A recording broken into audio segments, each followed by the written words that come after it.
तुम चांद सितारों की बात पूछो मुझसे, न तुम गुलशन में छाई बहारों की बात पूछो। मैं तो मजदूरों मजलूमों की दास्तान सुना सकता हूं तुम्हें, मुझसे तो तुम किसान मजदूरों की बात पूछो।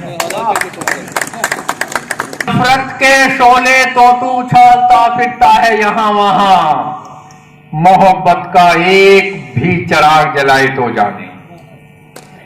नफरत के शोले तो उछालता फिरता है यहाँ वहां। देखो, अगर आप ताली नहीं बजाएंगे तो कृपा नहीं आएगी।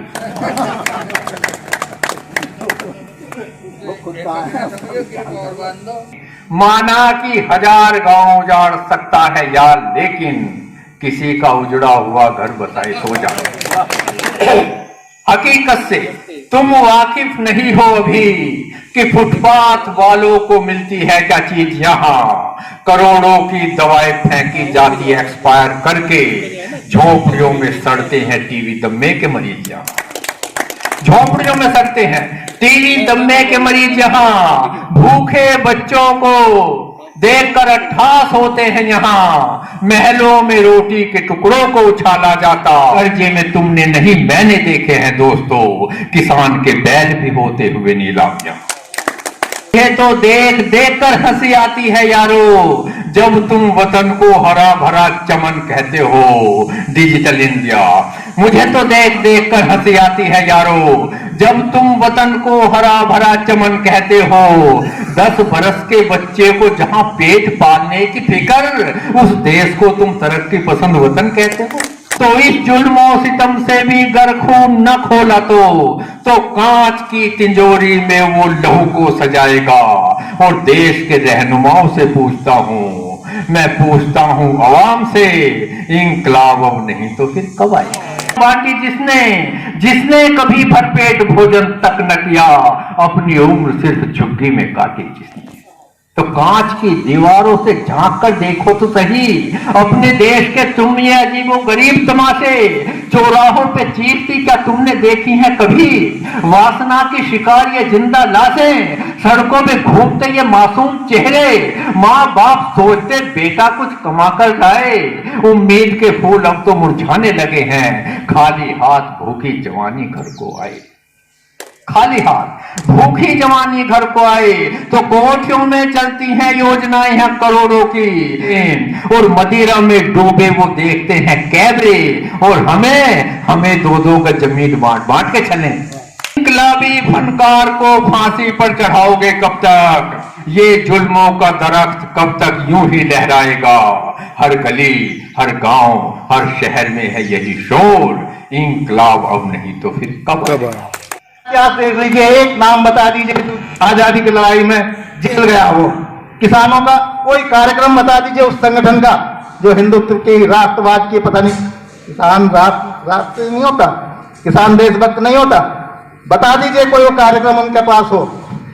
तो ट्रैक्टर पर लगे तिरंगे पर किसने बरसाई लाठी है। गद्दारी किसके खून बसी, किस कुनबे की परिपाटी है।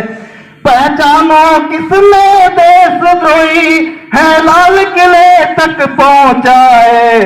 किसने घोड़े की जीन कसी, किसने तैनाई काटी है। वो है किसान खलियान खेत सम्मान बचाने आए हैं।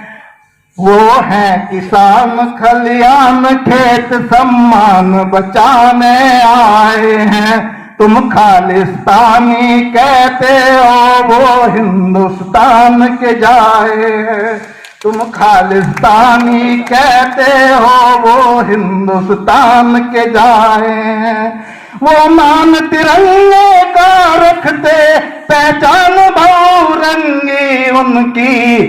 वो मान तिरंगे का रखते पहचान बहुरंगी उनकी। उन पर ना काला रंग पोतो वो देशभक्ति के पाए हैं।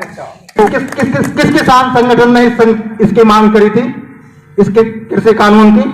कोई एक किसान संगठन का नाम बताएं। उस सरकार समर्थक किसान भारतीय किसान संघ का नाम बताएं। उसने कब ये कभी ये मांग की थी कि हमें एक कानून चाहिए। किसी किसान ने, किसी किसान संगठन ने इस कानून की मांग नहीं की, लेकिन ये कानून थोप दिया गया।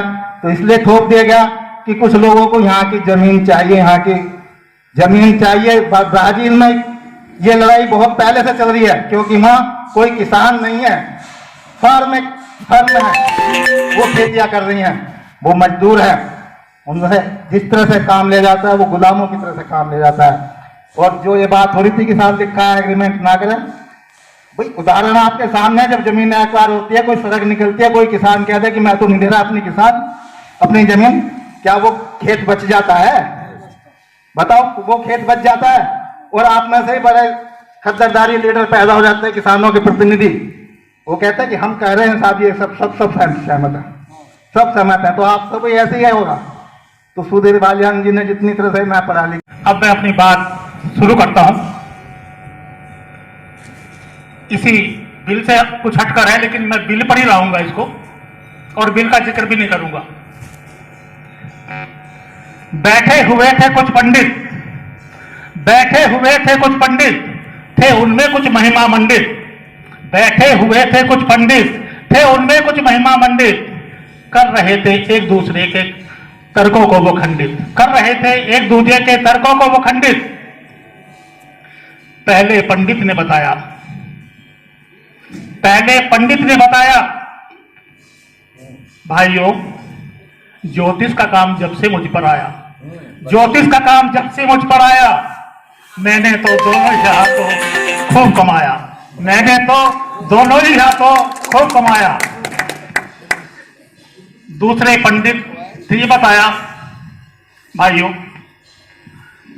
मैं तो एक हूं तांत्रिक, मैं तो हूं एक तांत्रिक, पैसा कमाने का हूं मैं यांत्रिक, यांत्रिक मशीन। मैं तो हूं एक तांत्रिक, पैसा कमाने का हूं यांत्रिक। भोले भाले लोगों को खूब फंसाता हूं, भोले भाले लोगों को फंसाता हूं, उन्हीं से मैं बलि चढ़वा देता हूं, और मन माफिक पैसा मैं पा जाता हूं, और मन माफिक पैसा मैं पा जाता हूं। अब तीसरा पंडित कोई हम जैसा था, आप जैसा जैसे बैठे हुए बिल्कुल साधारण लोग ऐसे ही, ध्यान दें मेरी बातों पर। मैं तो करता हूं सत्यनारायण जी की कथा, भाइयों इससे आगे का मुझको नहीं कुछ पता। 11 रुपए मिलते थे, अब 101 मिल जाते हैं, अपन तो उसी में काम चला लेते हैं, अब तो उसी में संतुष्ट हो जाते हैं। अब जो किसान भाई है मेरे, ये चौथा जो है उनके लिए है, ये वास्तव में वो किसान है जिसकी हकीकत को ना तो नेता समझ पा रहे और ना ही वो सरकार समझ पा रही। अंत में चौथे पंडित की बारी आई, अंत में चौथे पंडित की बारी आई, कुछ कहने से पहले ही उसकी आंखें भर आई। अंत में चौथे पंडित की बारी आई, कुछ कहने से पहले ही उसकी आंखें भर आई। बोला, ना तो भाई मुझको ज्योतिष का ज्ञान, तंत्र विद्या से हूं मैं अनजान, ना तो मुझको ज्योतिष का ज्ञान, तंत्र विद्या से हूं अनजान। मैं तो मेहनत कर कमाता हूं, मैं तो मेहनत कर कमाता हूं, उसी से संतुष्टि पा जाता हूं, मेहनत कर कमाता हूं, उसी से संतुष्टि पा जाता हूं। इसलिए मैं इंसान कहलाता हूं, इंसान कहलाता हूं।